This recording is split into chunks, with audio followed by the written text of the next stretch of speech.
Olá, seja muito bem-vindo ao canal Direito com Propósito. Eu sou Alexandre Martins e hoje eu quero conversar aqui com vocês sobre um tema que infelizmente ocorreu aqui em Portugal no passado dia 10 de novembro, onde uma criança de 9 anos teve a ponta dos dedos decepada por colegas de sala de aula. Uma criança brasileira que já vinha sofrendo alguns abusos, algumas perseguições por parte de outros alunos, colegas de sala de aula. E no passado dia 10, esses colegas seguraram ele, botaram a mão dele na porta e fecharam a porta, vindo a decepar a ponta do dedo, de 2 dedos dessa criança de 9 anos, um brasileiro. Apesar de ser um fato que ocorre com crianças, isso traz à tona uma questão que está sendo muito discutida aqui em Portugal, que é a questão da xenofobia. Os casos de xenofobia têm aumentado muito em Portugal. E nós temos visto que o governo tem feito pouco para combater essa questão, para trazer paz social em cima dessa questão, o que é necessário que o governo tome uma atitude. Em primeiro lugar, a legislação ela é muito frágil, muito fraca sobre o tema. Nós temos aqui o Código Penal, no artigo 240, número 2, que fala sobre os crimes de ódio, mas que tem uma redação que, a meu ver, não é uma redação muito clara, não traz ali, apesar de ter uma pena de até 5 anos, e a pessoa condenada num crime até 5 anos, sendo primária, ela tem a pena suspensa, enfim, mas não importa. A própria caracterização do crime, a tipificação penal não é muito clara. Então, isso traz uma certa dificuldade para que a lei seja aplicada no caso concreto. E nós temos também uma outra legislação, que é a Lei 93 de 2017, que limita apenas a contraordenações, que são multas. Então, havendo uma conduta xenofóbica, a pessoa sendo o agente, sendo condenado, né, o autor do ato sendo condenado, ele vai apenas pagar uma multa. Em algumas hipóteses, essa multa pode ser substituída pelo juiz, né, substituir a multa por uma simples admoestação, uma simples advertência verbal, um simples aconselhamento. Então, essa tímida legislação não tem o poder de desincentivar a conduta pelo cidadão. De outro lado, nós temos reiteradamente casos de que agentes públicos, né, políticos, cometem xenofobia da forma mais clara possível e também não acontece nada. Nós tivemos um deputado dentro da Assembleia da República, durante a sessão, virar para uma outra deputada e falar: volte para sua terra. Ou seja, aquele que está ali para representar o povo, para representar o interesse do povo, e o interesse do povo que o político representa não é o interesse religioso. Quem cuida da religião não são os políticos, são os padres, os pastores, ou o líder religioso que a pessoa decidir seguir. O deputado não está ali para tratar de questões de âmbito moral. O deputado está ali para cuidar de questões de âmbito nacional. Cuidar da educação, da saúde, da segurança, geração de empregos, controle da inflação, geração de riqueza, problemas da habitação. Esses são os temas que os políticos têm que enfrentar. Não escolher uma pessoa, escolher um grupo e dizer que aquele grupo é o causador do problema. Hitler fez isso. Foi estratégia de Hitler. Após a Segunda Guerra Mundial, a Alemanha decadente, em crise, Hitler se levantou e falou assim: olha, Portugal, a Alemanha está em crise por culpa dos judeus. Então, foi fácil que o povo ficasse do lado dele contra os judeus, porque ele elegeu os judeus como causador do problema e, através da mentira, né, das fake news da época, ele conseguiu esse apoio. Isso vem sendo repetido em vários países, em vários momentos, em várias ocasiões. Os políticos que não têm capacidade de trazer uma ideia, de fazer o país crescer, elegem um culpado e tentam atacar o culpado, dizendo que aquele culpado é o causador do problema do país. E isso é muito grave, porque isso fere direitos humanos. E Portugal é signatária da Declaração dos Direitos Humanos da ONU, então Portugal não pode deixar que isso aconteça. Portugal não pode normalizar uma conduta que é uma barbárie, uma barbaridade. Uma conduta que era normal na época dos vikings, na época medieval. Hoje em dia isso não é aceitável. Hoje em dia isso não pode ser aceitável. Não pode ser normalizado, não pode ser encarado como uma coisa menor. E esse tema muito me machuca. Me machuca porque eu sou pai, porque eu sou avô, e ver uma criança de 9 anos ser vítima de xenofobia é muito triste, né? Isso me fere também porque eu sou um advogado, ver um cidadão ter um direito fundamental, o direito à dignidade da pessoa humana, ser achincalhado por conta de uma pressão que alguns políticos fazem apenas para ganhar voto de algumas pessoas que por preguiça cognitiva aceitam esse discurso. Isso me choca. Isso me choca como cristão. A gente tem que lembrar que Jesus Cristo foi imigrante. Jesus Cristo, e o Natal está chegando aí, vamos ver aí as pessoas trocando presentes, as pessoas celebrando, fazendo ceia, né, abraçando as pessoas. E o motivo do Natal é Jesus. E Jesus foi um imigrante. Jesus teve que sair da sua terra natal e teve que se refugiar em uma terra estrangeira. Então, quando você ataca um imigrante, lembre-se, Jesus foi um imigrante. Jesus já esteve nessa situação, né? E o próprio livro de Deuteronômio 10:19, ele traz uma lei para o povo de Deus que é: não maltratareis nem oprimireis nenhum estrangeiro. Não maltrate e não oprima nenhum estrangeiro. É Deus que está mandando isso. Então, se não bastasse as leis dos homens, a lei de Deus também fala sobre isso.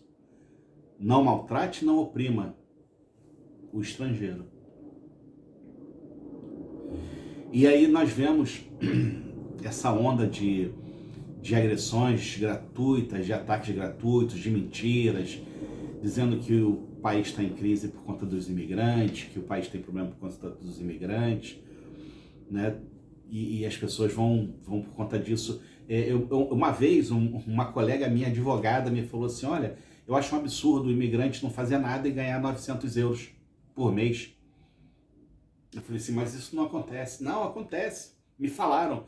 E a pessoa que me falou é muito séria. Eu falei, doutora, isso é mentira, doutora. Isso é mentira. Vamos fazer uma busca aqui rápida no Google para ver se é mentira ou não. E aí a SIC tem um programa chamado Polígrafo SIC, salvo engano, onde ele pega algumas notícias falsas e fazem um teste para ver se aquela notícia é verdadeira ou falsa. E tinha exatamente essa questão, dizendo que aquilo era mentira. E aí eu falei para ela, doutora, a senhora é advogada,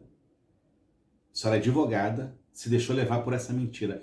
Imagina quantas pessoas com menos conhecimento que a senhora que também são levadas pela mentira. Então, nós vivemos atacados por mentiras o tempo todo. E isso acaba fazendo com que as pessoas acreditem naquilo que parece ser mais cômodo, e isso pauta o comportamento delas. Vamos atacar os imigrantes porque os imigrantes são os culpados pela inflação. Vamos atacar os imigrantes porque os imigrantes são culpados pela falta de imóvel, pela falta de moradia, pela renda tá cara, pelo desemprego, pela falta de médicos.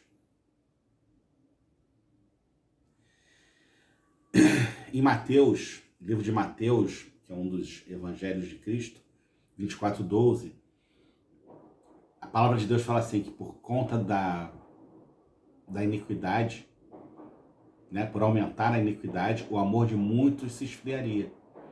Por aumentar a iniquidade, o amor de muitos se esfriaria. E o que vem a ser a iniquidade? A iniquidade é exatamente a falta de equidade, a falta de justiça. A falta de justiça de Deus. Justiça de Deus é o quê? É o amor. Jesus fala, olha, um mandamento te dou, amai-vos uns aos outros, né? Depois ele fala, amai a Deus sobre todas as coisas e amai o próximo como a ti mesmo. Porque esse amor está acabando, a gente está vendo a iniquidade aumentar.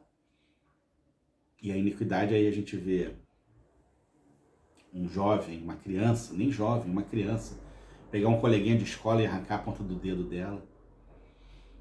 Um adolescente matar o outro. Um adolescente matar os pais. O pai matar o vizinho, o pai matar a mãe, o pai matar o filho.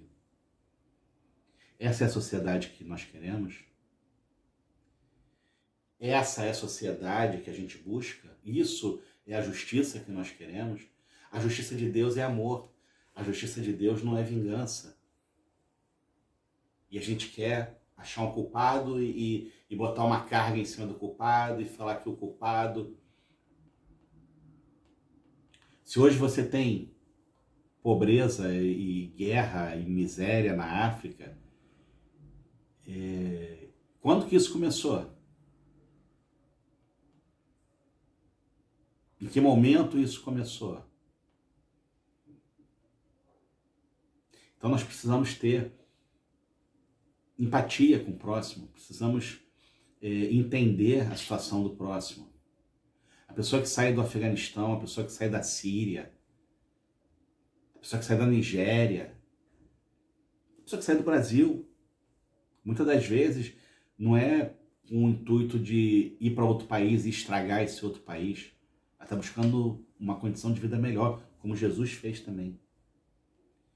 Então eu acho que é tempo da gente parar, raciocinar, ver o exemplo que a gente está dando para os nossos filhos, ver o exemplo que a gente está dando para os nossos vizinhos, ver o exemplo que nós estamos dando no nosso local de trabalho, ter consciência de que atacar o imigrante não resolve o problema. Se os imigrantes todos saíssem de Portugal, não resolveria o problema de Portugal. Se os imigrantes todos saíssem do Brasil, não resolveria o problema do Brasil. No Brasil, se você tirar todos os petistas, todos os esquerdistas, não vai resolver o problema. Se você tirar todos os bolsonaristas, não vai resolver o problema. A gente tem que aprender a lidar, a conviver com o diferente. Porque quem olha pra gente vê defeitos em nós. Nós não somos perfeitos. E as pessoas procuram conviver com a gente com os nossos defeitos.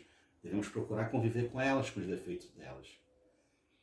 Não estou dizendo aqui que o imigrante pode descumprir a lei, que o imigrante pode desrespeitar a lei. Não estou dizendo isso. Não estou dizendo que o imigrante não tem que estar sujeito à legislação do país. Tem que estar sujeito. Mas vamos parar com esse ódio irracional.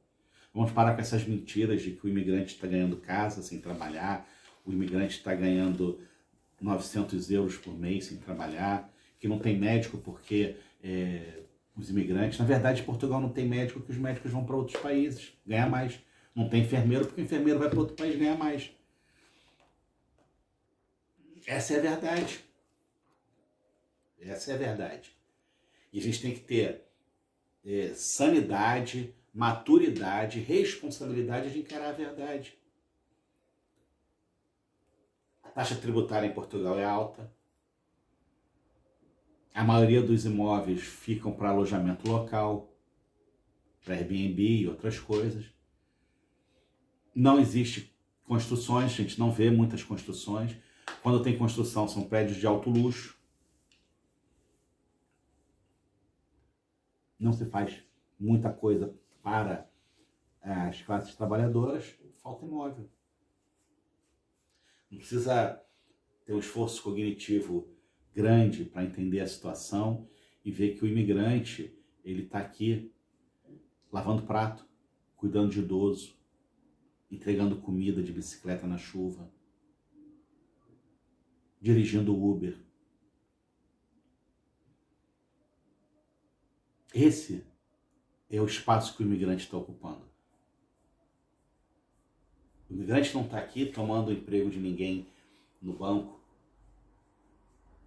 não está passando a ser o gestor de um banco, o gestor da empresa. O imigrante não chega aqui e vai ser diretor financeiro, não vai ser produtor de TV, não vai ser ator de TV. O imigrante vem e ocupa o espaço que existe na obra, na restauração, trabalhando de 11 da manhã a 11 da noite, com um intervalo entre jornadas que ele não dá tempo nem dele ir em casa, então ele dorme na praça nesse período, ou fica andando à toa, até voltar para o trabalho. Então é importante que o governo olhe para essa situação com seriedade, com vontade de mudar.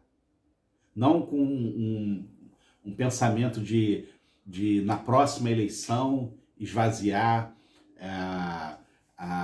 o discurso de outro partido.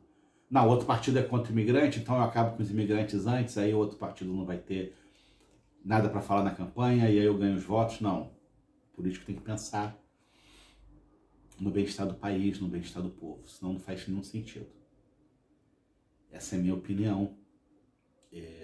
Não estou aqui para criticar, nem culpar, nem apontar dedo. Estou aqui para apontar uma solução.